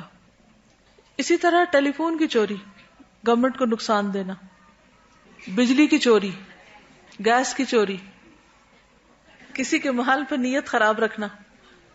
یعنی ہر انسان کو اللہ نے ایک سینس دی ہے، ایک عقل دی ہے، اس میں بھی پرکھ سکتے ہیں. لسٹ نہ بھی سامنے ہو تو دل بتا سکتا ہے آپ کا کہ کون سی چیز آپ کی ہے، کون سی کسی کی، کون خوشی سے دے رہا ہے اور کون راضی نہیں ہے اور آپ جبرن اس سے کھینچ رہے ہیں. تیسری چیز ہے عزت پامال کرنا. بہت سے لوگ کسی کی جان کے بارے میں بھی بڑے محتاط ہیں اور مال کے بارے میں بھی. کسی بھی طرح کا کوئی ظلم نہیں کرتے اور دور دور سے بھی ڈرتے ہیں. بہت محتاط پاکیزہ زندگی بسر کرتے ہیں، لیکن ان کی زبان سے کوئی محفوظ نہیں ہوتا، کوئی نہیں بچتا. لہذا بے حد ضروری ہے کہ ان حرمتوں کا بھی پاس رکھا جائے. انس بن مالک رضی اللہ عنہ سے روایت ہے کہ رسول اللہ صلی اللہ علیہ وسلم نے فرمایا جب مجھے میرے رب عز و جل نے معراج عطا کی تو اس رات میں ایک قوم پر گزرا. ان کے ناخن تانبے کے تھے اور وہ ان ناخنوں سے اپنے چہرے اور سینے کھرچ رہے تھے، اسکریچ کر رہے تھے. میں نے کہا یہ کون لوگ ہیں اے جبریل؟ انہوں نے فرمایا یہ وہ لوگ ہیں جو لوگوں کا گوشت کھاتے تھے اور ان کی عزت و آبرو کے درپے رہتے تھے. کیونکہ ہوتا کیا ہے نا، اسکریچ سے وہ دوسرے کی جو خوبصورتی ہے وہ ختم ہوتی ہے. تو جب آپ کسی کی عزت پر کوئی بات کرتے ہیں تو اس کی شان میں فرق آتا ہے.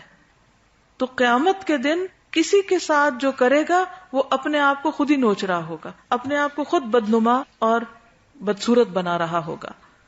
ابو ہریرہ رضی اللہ عنہ سے مروی ہے نبی صلی اللہ علیہ وسلم نے فرمایا ہر مسلمان دوسرے مسلمان کا بھائی ہے، نہ اس پہ ظلم کرتا، نہ اسے رسوا کرتا ہے، اس کی بے عزتی نہیں کرتا اور نہ اسے حقیر سمجھتا ہے، بلٹل نہیں کرتا، چھوٹا نہیں سمجھتا. ایک اور حدیث میں ہے نبی صلی اللہ علیہ وسلم نے فرمایا سب سے بڑا سود ربا یہ ہے کہ انسان ناحق کسی مسلمان کی عزت سے کھیلے. بعض لوگ ویسے سود کو حرام قرار دیتے ہیں, وہ نہیں لین دین کرتے انٹرسٹ کا, لیکن دوسروں کی عزتوں سے کھیلتے رہتے ہیں. یہ سب سے بڑا سود ہے. نبی صلی اللہ علیہ وسلم نے فرمایا کسی آدمی کے برا ہونے کے لیے یہی کافی ہے کہ وہ اپنے مسلمان بھائی کو حقیر سمجھے, کمتر سمجھے, گھٹیا سمجھے. نبی صلی اللہ علیہ وسلم نے فرمایا جو شخص اپنے بھائی کی عزت سے اس چیز کو دور کرے گا جو اسے عیبدار کرتی ہے, اللہ تعالیٰ قیامت کے دن اس کے چہرے سے آگ کو دور کرے گا. یعنی اگر کوئی چیز کسی کے بارے میں کوئی کہہ رہا ہے کسی مجلس میں اور وہ اس کو اس کی پیٹھ پیچھے ذلیل کر رہا ہے, تو وہ اٹھ کے ایک ایسی بات بولے کہ جس سے اس کا دفاع ہو, تو قیامت کے دن ایسے شخص کے چہرے کو جو دوسروں کا دفاع کرتا ہے اس کے چہرے کو آگ سے بچا لیا جائے گا. یعنی جو دوسروں کی حفاظت کرے اللہ قیامت کے دن اس کی حفاظت کرے گا. عزت پامال کرنے کی جو صورتیں ہیں ان میں سب سے بڑی غیبت ہے. کسی کی پیٹھ پیچھے اس کا ذکر ایسے انداز میں کرنا کہ اس کو حقیر گردانا جائے. نبی صلی اللہ علیہ وسلم نے فرمایا, معاذ بن جبل سے روایت ہے, انہوں نے رسول اللہ صلی اللہ علیہ وسلم کے پاس ایک آدمی کا ذکر کیا اور کہا جب تک اسے کھلایا نہ جائے وہ کھاتا نہیں, جب تک اسے سوار نہ کیا جائے وہ سوار نہیں ہوتا. نبی صلی اللہ علیہ وسلم نے فرمایا تم نے اس کی غیبت کی. صحابہ نے کہا اللہ کے رسول صلی اللہ علیہ وسلم جو اس میں ہے ہم نے تو وہی بیان کیا. آپ نے فرمایا غیبت کے لیے تمہیں یہی کافی ہے کہ تم اپنے بھائی کی اس بات کا ذکر کرو جو اس میں ہے. یعنی یہاں آپ دیکھیے کس چیز کو آپ نے غیبت قرار دیا, صرف بے جا تبصرے کو. ہم بیٹھے ہوتے ہیں نا تو دوسروں کی باتیں کرتے, فلاں تو ایسا ہے کہ بس اللہ کی پناہ, اسے تو کپڑے پہننے نہیں آتے, اسے تو چلنا نہیں آتا, اسے تو گھر سنبھالنا نہیں آتا, وہ ایسا نہیں کرتا, وہ ویسا نہیں کرتا. یہ سب باتیں غیبت میں شمار ہوتی. نہیں آپ تیسرے شخص سے ہی ذکر کر رہے ہیں, اسی سے ہی کر لیں جس کے اندر وہ خامی ہے تاکہ وہ اپنے آپ کو سنوار لے. تو غیر ضروری طور پر لوگوں کو ڈسکس کرنا اور خصوصاً ایسے انداز میں ڈسکس کرنا جس سے ان کی شان یا عزت میں کمی ہو, یہ ناپسندیدہ ہے. آپ دیکھیے کہ گھروں میں لڑائیاں کیوں ہوتی, ماں اور بیٹے میں بعض اوقات لڑائی ہو جاتی. کیوں؟ کیونکہ بیوی بیٹے کے کان ماں کے خلاف بھر رہی ہوتی, یعنی اپنی ساس کے خلاف میاں کو باتیں کیے جا رہی ہوتی. یا پھر بیٹا گھر آتا ہے اور بہو کسی کام کو لگی ہوئی ہے تو ماں اس کے پاس بیٹھ کر سارے دن کی شکایتیں بہو کی لگا رہی ہے. اب نتیجہ کیا ہوگا؟ میاں کا موڈ آف ہو جائے گا. جب وہ اٹھے گا اپنی بیوی کو دیکھے گا تو اس کو سخت بری نظر آئے گی. کہاں گئی محبتیں, کہاں گئی چاہتیں, کہاں گئے اچھے تعلقات؟ کس نے ظلم کیا؟ اس نے جس نے حق اور ناحق دونوں طرح. بعض چیزیں ہوتی ہیں ان کو ذکر کرنا بھی منع ہے, تو جو ہوتی نہیں وہ تو بہتان ہے, وہ تو اس سے بڑا الزام ہے, اس سے بڑی عزت کی پامالی ہے. اس بنا پر گھروں کے گھر ختم ہو کے رہ جاتے ہیں, طلاقوں تک نوبتیں آتی ہیں اور آئندہ نسلیں برباد ہو کے رہ جاتی ہیں, ہر طرح کا سکون برباد ہو جاتا ہے. پھر اسی طرح کسی کے بارے میں, کسی کی شکل یا کسی کے قد یا کسی کے حال حلیے پر ناروا بات کرنا, خواہ وہ حقیقت ہی کیوں نہ ہو. حضرت عائشہ کہتی ہیں کہ میں نے نبی صلی اللہ علیہ وسلم سے کہا آپ کو صفیہ میں یہی کافی ہے کہ وہ ایسے اور ایسے ہے. انہوں نے صرف ان کے چھوٹے قد کا ذکر کیا. آپ نے فرمایا تم نے ایسا کلمہ کہا ہے اگر سمندر میں ڈال دیا جائے تو وہ بھی کڑوا ہو جائے. یعنی تمہیں حق نہیں کہ تم کسی کے قد پہ بات کرو, کیونکہ قد کسی نے خود تھوڑی بنایا ہے. خصوصاً آپ دیکھیں کہ جب رشتوں کا لین دین ہوتا ہے اس وقت لوگ ایک ایک عضو کو ڈسکس کر رہے ہوتے ہیں. بھویں ایسی ہیں اور ناک ایسا ہے اور دانت ایسے ہیں اور چال ایسی ہے اور قد اتنا ہے اور جسم ایسا ہے. ٹھیک ہے اگر آپ نے کسی کی ڈسکرپشن دینی ہے تو جہاں ضرورت ہے متعلقہ شخص کو دیجئے, لیکن بھری محفلوں میں کسی کو ڈسکس کرنے کا تو کچھ بھی جواز نہیں. پھر اسی طرح آپ صلی اللہ علیہ وسلم کے سامنے کسی کی نقل اتاری گئی. آپ نے فرمایا مجھے پسند نہیں کہ میں کسی کی نقل اتاروں خواہ مجھے اتنا اور اتنا مال ہی کیوں نہ ملے. یعنی بڑی سے بڑی چیز بھی ملے تو میں کسی کی نقل نہیں اتاروں گا. لہذا کسی کے لہجے کی نقل, کسی کی چال کی نقل, کسی کی بات کی نقل, یہ بھی ناپسندیدہ چیزوں میں سے, یہ بھی احترام کے منافی ہے. پھر اسی طرح کسی کی چغلی کرنا, کیونکہ اس سے نفرتیں پھیلتی ہیں. حضرت عبداللہ بن مسعود سے روایت ہے نبی صلی اللہ علیہ وسلم نے فرمایا کیا میں تمہیں یہ نہ بتاؤں؟ مل عدہ، عدہ کیا چیز ہو، عدہ کیا ہوتی ہے؟ فرمایا اس سے مراد چغلی ہے جو لوگوں کے درمیان نفرت پیدا کرے. ایک اور روایت میں جو لوگوں کے درمیان فساد پیدا کرے، یعنی کسی کے پاس آ کر وہ بات بیان کرنا جس سے اس شخص اور جس کی بات کہی گئی ان کے درمیان لڑائی ہو جائے. یعنی لوگوں میں پھوٹ ڈلوانا، فساد کرنا، یہ بھی بدترین عادت ہے. آپ صلی اللہ علیہ وسلم 2 قبروں کے پاس سے گزرے جن کو عذاب قبر ہو رہا تھا. آپ نے فرمایا کسی بڑی بات پہ نہیں، ان میں سے ایک چغل خور تھا، چغلیاں کھاتا تھا، اس بنا پر اسے قبر میں ہی سزا مل رہی ہے. یعنی ایک جگہ سے دوسری جگہ بات پہنچانا، کہیں دیکھی کوئی چیز تو جا کے فوراً شکایت لگانا. یہ جو شکایتیں لگانا ہے نا، اور دوسروں کے بارے میں بدگمان کرنا، یہ بھی اسی میں شامل ہو جاتا ہے. عبد الرحمن بن غنم کہتے ہیں نبی صلی اللہ علیہ وسلم نے فرمایا اللہ کے بہترین بندے وہ ہیں جنہیں دیکھ کر اللہ یاد آ جائے، اور بدترین بندے وہ ہیں جو چغل خوری کرتے ہیں، دوستوں کے درمیان تفریق پیدا کرتے ہیں، دوستوں کو لڑاتے ہیں، باغی، بیزار اور متعنت ہوتے ہیں، ہٹ دھرم قسم کے لوگ. نبی صلی اللہ علیہ وسلم نے فرمایا بنی آدم کے اعمال ہر جمعرات کو پیش کیے جاتے ہیں، اور کسی قطع رحمی کرنے والے کے اعمال قبول نہیں کیے جاتے. جو رشتوں کو کاٹے ہوئے ہوتے ہیں، آپس میں ناراض ہوتے ہیں، وہ جو نیکیاں کرتے بھی ہیں وہ سٹک ہوتی ہیں، رستے میں ہی رکی رہتی ہیں. جیسے آپ کے پارسل گم ہو جاتے ہیں تو یہاں سے تو آپ نے سب کچھ اپنا مال اکٹھا کر کے بھیج دیا لیکن آگے نہیں پہنچا. کبھی ہوا آپ کے ساتھ ایسے کہ آپ نے کسی کو کچھ بھیجا اور وہ وہاں تک نہ پہنچ؟ کبھی اس کیفیت کو یاد کریں کہ آپ نے بڑی چاہت سے کچھ پیک کر کے اچھا خوبصورت بنا کے کسی کے لیے کچھ روانہ کیا، اور یہاں تو یہ آپ سارے اعمال اپنے لیے روانہ کر رہے ہیں، اپنی آخرت کے لیے، اور جب آپ نے چیک کیا تو وہ ملا ہی نہیں. اس وقت کیا کیفیت ہوتی؟ وہ پارسل نہیں ملا، وہ فلاں چیز نہیں ملی. جی ہاں، یہ جو کچھ بھیج رہے ہیں وہ رستے میں کھڑا ہے، کیونکہ آپ اپنے ہی رشتہ داروں کے ساتھ تعلق کاٹے ہوئے ہیں، آپ کی بول چال بند ہے. یہ بھی احترام میں کمی کا ایک حصہ ہے. نبی صلی اللہ علیہ وسلم نے فرمایا جس نے قطع رحمی کی وہ مرنے سے پہلے اس کا وبال دیکھ لے گا. یعنی جو رشتوں کو کاٹے گا وہ اس کا نقصان دنیا میں دیکھ کے مرے گا. یعنی کچھ گناہ ایسے ہیں جن کی سزا دنیا میں انسان کو مل جاتی ہے. آپ نے فرمایا کسی کے لیے جائز نہیں کہ 3 دن سے زیادہ اپنے مسلمان بھائی سے قطع تعلق ہی کرے. اگر وہ اس حال پر رہیں گے تو جو پہلے رجوع کرے گا اس کا پہل کرنا اس کے لیے کفارہ بن جائے گا اس غلطی کا. اگر دوسرے نے اس کو سلام کیا اور اس نے جواب نہ دیا تو سلام کرنے والے کو تو فرشتے جواب دیں گے اور رد کرنے والے کو شیطان. اور اگر دونوں قطع تعلقی کی حالت میں مر گئے تو جنت میں اکٹھے نہ ہو سکیں گے. پھر اسی طرح حسد کرنا، کسی سے بغض رکھنا، نفرت کرنا. پھر اسی طرح کسی کو اچانک ڈرانا، یہ بھی منع ہے. یہ گھبراہٹ میں ڈالنا، پریشان کرنا.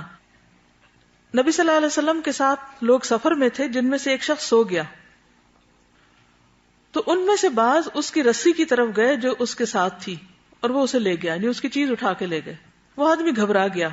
آپ نے فرمایا کسی مسلمان کے لیے جائز نہیں کہ وہ کسی کو گھبراہٹ میں مبتلا کرے.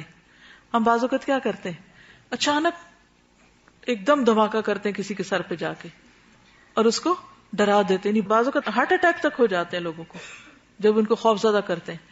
بعض اوقات کسی کی چیز اٹھا کے چھپا دیتے ہیں صرف مذاق کے لیے کہ اچھا اٹھے گا تو پریشان ہوگا. تو اس قسم کی پریشانی میں کسی کو مبتلا کرنا بھی درست نہیں. آپ صلی اللہ علیہ وسلم سے کسی نے کہا کہ مجھے وصیت کیجیے. آپ نے فرمایا کسی سے کو نیکی کرتے ہوئے اس سے معمولی نہ سمجھو، خواہ کسی تنہا آدمی کی گھبراہٹ اس کے ساتھ رہ کر دور کرنا. بعض اوقات ایسا ہوتا ہے نا کہ کوئی شخص گھبرا رہا ہوتا ہے تو آپ اس کے پاس چلے جاتے ہیں. جیسے کوئی فوت ہو گیا تو آپ اس کی تعزیت کے لیے چلے گئے، یا ویسے کوئی پریشان ہے، غمگین ہے، دکھی ہے، تو اس کی گھبراہٹ دور کرنے کے لیے اس کو کمپنی دینا جو ہے یہ بھی ایک نیکی ہے. پھر عزت پامال کرنے میں گالی دینا بھی آتا ہے. نہیں کسی کو گالی دینا، تانا دینا. فرمایا مومن کو گالی دینا فسق ہے، یعنی نافرمانی کا کام ہے.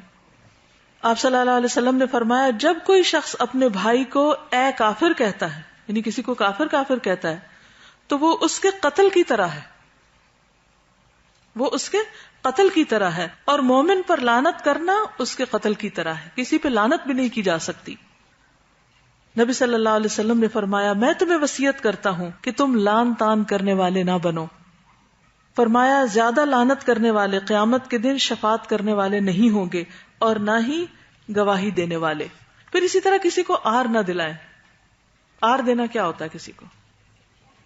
کسی کو شرمندہ کرنا. ہاں تم کیا جانو، تمہیں کیا پتا، تمہیں نہیں یہ کام کرنا آتا، تم نہیں کر سکتے. تانے دے دے کہ کسی کا جذباتی قتل یا کسی کا کانفیڈنس کل کر دینا، یہ بھی درست نہیں. پھر اسی طرح یہ ہے کہ انسان اپنی زبان اور اپنی عزت کا دفاع بھی کرے. کسی کو کوئی ایسی بات نہ کرے کہ جس سے پلٹ کر خود وہ اپنی بے عزتی کرانے کے درپے ہو جائے. تو یہ تھی چند باتیں محرم الحرام اور حرمت مسلمان کے حوالے سے. آخر میں محرم کے روزے کی یاد دہانی کرانا چاہوں گی کہ نبی صلی اللہ علیہ وسلم رمضان کے بعد محرم کے روزے کو سب سے اہم قرار دیتے تھے، یعنی اجر کے اعتبار سے. حدیث میں آتا ہے افضل الصیام بعد رمضان شہر اللہ المحرم. رمضان کے بعد افضل ترین روزہ اللہ تعالیٰ کے مہینے محرم کا روزہ ہے. نبی صلی اللہ علیہ وسلم سے پوچھا گیا کہ رمضان کے بعد افضل روزہ کون سا ہے؟ تو آپ نے فرمایا اس مہینے کے روزے جسے تم محرم کہتے ہو. جیسے آپ دیکھیے کہ رمضان کے آخری عشرے کی راتیں، ذوالحج کے پہلے 10 دنوں کے سارے ہی نیک اعمال خصوصاً تکبیرات، اور محرم کے روزوں کا خصوصی اجر و ثواب. رمضان کے بعد روزے کے اعتبار سے اجر و ثواب سب سے زیادہ محرم میں ہے. پھر روزوں کے دن آ رہے ہیں الحمدللہ. خصوصاً عاشورہ کا روزہ. عاشورہ کہتے ہیں 10ویں دن کو. عاشورہ کا معنی ہوتا ہے 10واں دن. عام طور پر لوگ سمجھتے ہیں کہ عاشورہ کا دن حضرت حسین کی وجہ سے بہت اہم ہے، حالانکہ حضرت حسین رضی اللہ تعالیٰ عنہ کی شہادت کا واقعہ آپ کی وفات کے تقریباً 50 سال بعد پیش آیا. عاشورہ جو ہے وہ واقع کربلا کے ہونے سے پہلے سے ہی محرم اور محترم ہے، عظمت کا حامل ہے. ٹھیک ہے. اور جب مسلمانوں پر رمضان کے روزے فرض نہیں تھے تو محرم کے روزے فرض تھے، یعنی محرم میں رکھے جاتے تھے. خصوصاً عاشورہ کا روزہ فرض تھا. لیکن جب رمضان کے روزے فرض ہو گئے تو عاشورہ کی فرضیت ختم ہو گئی. عبداللہ بن عباس کہتے ہیں کہ میں نے رمضان کے بعد عاشورہ کے روزوں سے بڑھ کر کسی اور روزوں کا اس قدر اہتمام کرتے ہوئے نبی صلی اللہ علیہ وسلم کو نہیں دیکھا. یعنی محرم کے پہلے دنوں میں روزے اور خصوصاً 10ویں تاریخ کا روزہ. اور آپ نے فرمایا کہ یہ روزہ جو ہے عاشورہ کا پچھلے 1 سال کے گناہوں کا کفارہ ہے. اب جو لوگ ذوالحج میں نہیں رکھ سکے ان کے لیے پھر ایک موقع آ گیا ہے. اللہ تعالیٰ کی خاص رحمت ہے. ایام جاہلیت میں قریش بھی عاشورہ کا روزہ رکھتے تھے، نبی صلی اللہ علیہ وسلم بھی رکھتے تھے. پھر ہجرت مدینہ کے بعد بھی آپ نے یہ روزہ رکھا اور صحابہ کو بھی رکھنے کا حکم دیا. لیکن جب رمضان کے روزے فرض ہو گئے تو آپ نے اس روزے کو نفلی قرار دیا کہ جو رکھنا چاہے رکھ لے، جو نہ رکھے نہ رکھے. جب آپ مدینہ تشریف لائے تو یہود بھی یوم عاشورہ کا روزہ رکھتے تھے. آپ نے پوچھا تم کیوں روزہ رکھتے ہو یہ؟ تو انہوں نے جواب دیا یہ عظمت والا دن ہے. اس دن اللہ تعالیٰ نے حضرت موسیٰ اور ان کی قوم کو نجات دی تھی اور فرعون اور اس کی قوم کو غرق کیا تھا. تو حضرت موسیٰ نے بطور شکر اس دن کا روزہ رکھا تھا، اس لیے ہم بھی یہ روزہ رکھتے ہیں. آپ نے فرمایا موسیٰ سے تمہاری نسبت ہم زیادہ قریب ہیں. اس لیے نبی صلی اللہ علیہ وسلم نے خود بھی روزہ رکھا اور صحابہ کو بھی حکم دیا کہ وہ روزہ رکھیں.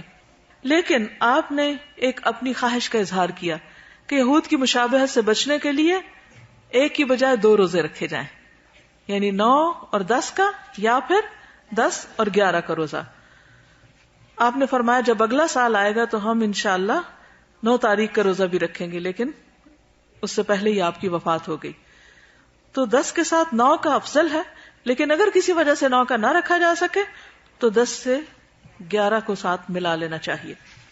یہ پیمفلٹ اس وقت آپ سب کی خدمت میں میری طرف سے تحفہ ہے اور مجھے امید ہے کہ انشاءاللہ آگے بھی آپ تحفہ دینے والے ہوں گے.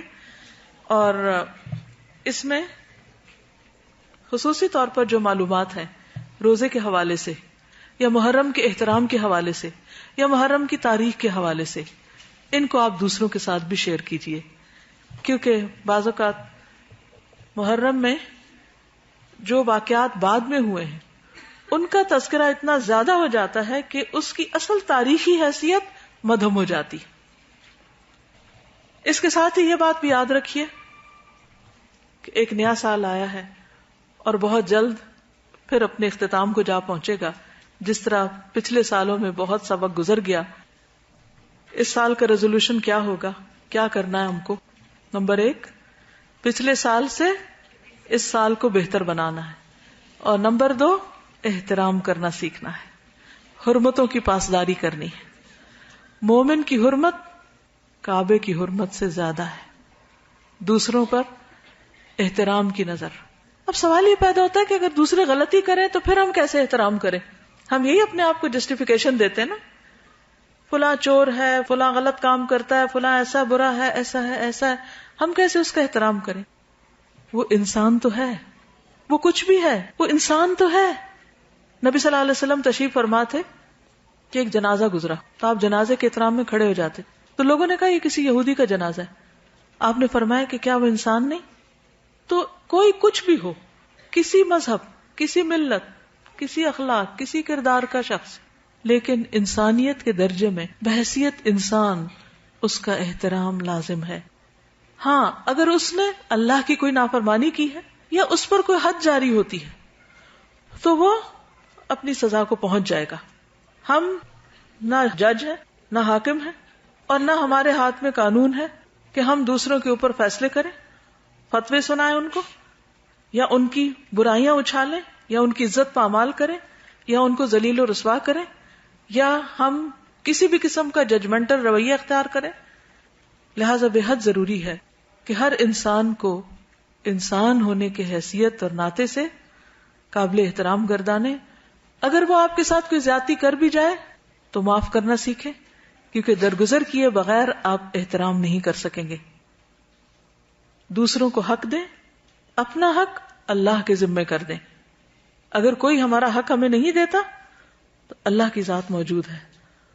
کوئی کسی کا حق چھینے گا تو اللہ تعالیٰ قیامت کے دن اس سے کئی گنا بڑھا کر واپس لوٹائے گا. اور حرمتوں کا بھی قصاص ہے. لہذا احترام کا کلچر پیدا کرنا ہے. کس کو رواج دینا ہے؟ احترام کے کلچر کو. جس سے بھی بات کریں احترام سے، چیخنے چلانے سے پرہیز کریں، بری زبان استعمال کرنے سے پرہیز کریں، غلط قسم کے تکیے کلام اپنی لغت سے نکال دیں. اللہ کرے کہ ہم واقعی اگلے سال میں اچھے اخلاق اپنائیں، اچھے انسان بن جائیں. انشاءاللہ تعالی ہم آپ کو احادیث جو آج پڑھی ہیں ان کے کچھ چارٹس دیں گے، مختلف جگہوں پہ لگائیے، احترام کے کلچر کو عام کیجیے. کچھ بینرز بھی ہوں گے، جو لگانا چاہیں تو وہ اپنے بک کروا دیں تو انشاءاللہ وہ بھی پھر ہم اس اعتبار سے تیار کر لیں گے. اور ذوالحجہ میں جو آپ نے ایکٹیویٹی کی تھی اس کا کچھ حصہ محرم کے لیے بھی ضرور اختیار کیجیے. وآخر دعوانا ان الحمد للہ رب العالمین. سبحانک اللہم وبحمدک نشہد ان لا الہ الا انت نستغفرک ونتوب الیک. السلام علیکم ورحمۃ اللہ وبرکاتہ.